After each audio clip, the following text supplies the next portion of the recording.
ایک لطیفہ کچھ یوں ہے کہ دو افراد میں جھگڑا ہو جاتا ہے۔ جھگڑے کے دوران میں ایک فریق غصے میں کہتا ہے کہ وہ دوسرے کو گولی مار دے گا۔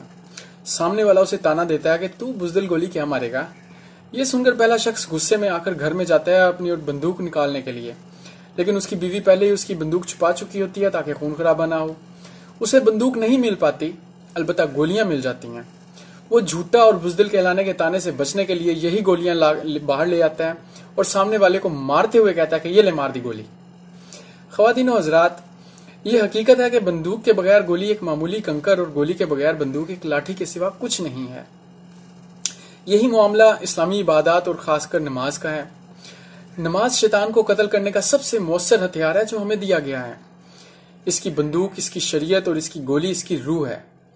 جب نماز کو شریعت کے مقرر کردہ قاعدے کے مطابق اس کے تقاضے نبھاتے ہوئے اور اس کی روح یعنی یاد الہی کے ساتھ پڑھا جاتا ہے تو یہ زندگی سے شیطان اور گناہ دونوں کو دور کر دیتی ہے۔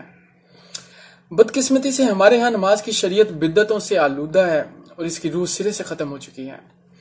ہم صرف اس بنیاد پر مسجد الگ کر دیتے ہیں کہ اقامت پر کھڑا کس وقت ہونا ہے۔